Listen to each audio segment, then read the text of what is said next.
I felt really excited when I was giving stardust to the stars and throwing it in the air. Amazing.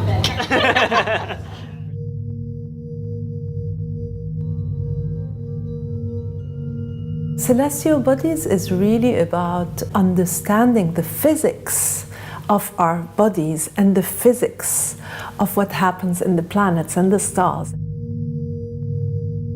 And what's better than your own physics to understand physics? When you start understanding your body, which is physics and technology, you'll be able to understand how is its relationship with the surrounding and how does it affect the spaces around you.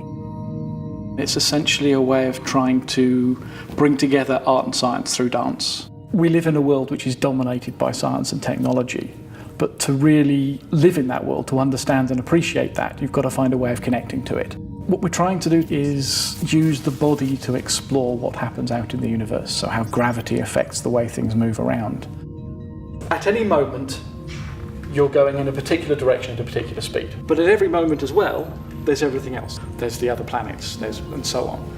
And each of those is trying to pull you towards them very slightly. As soon as you've got any two things in the universe, there's gravity pulling them together. It's forces and movement. So movement is changed by forces. I am terrified of moving, so this is not something I'm enormously relaxed about, but it is important. If I'm just going to stand on one side and pontificate, then frankly it's not going to go anywhere.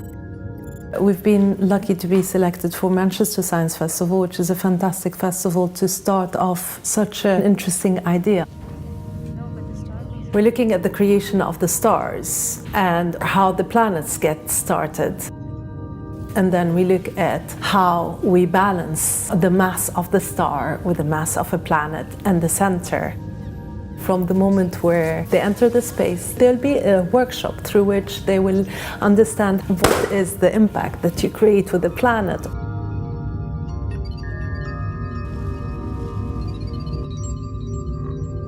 In the piece, Ingvild and I represent the formation of a star. It goes from the very beginning, where it sort of all bubbles up between stardust and gas and everything going together, into how do they react together. Stars are made in giant clouds of dust and gas, turbulent, swirling. Gravity fills the cloud, pulling every particle towards its neighbour, pulling, crushing, squeezing. What we're hoping the audience will get from taking part in this is they will have some idea of what it's like to be a planet. They will have a visceral appreciation of gravity, not just a kind of oh, it's out there and nothing to do with me feeling. New pressures push outwards, balancing gravity. So the idea is that they're very much creating a star with us, and later on they will be trying to balance the universe with their own bodies in the space.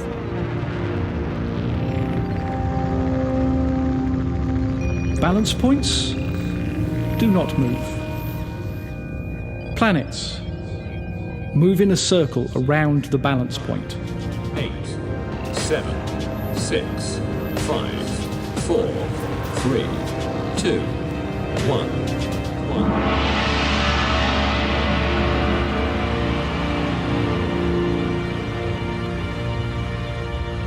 And then when they come out, they will revisit their workshop and see if this is how they work with the center.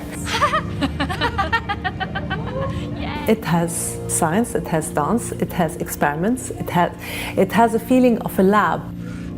What's amazing with putting science and arts together is that science is really magical, because when you think about the universe and the solar system, you're thinking, wow, this is so much bigger than me. Arts, dance, theatre, they're ways that people can connect to the science and understand how it affects them and how they can affect it, and that it isn't something that's remote and scary, but something that they can be involved in. Cool, awesome, hard, magical, enchanting.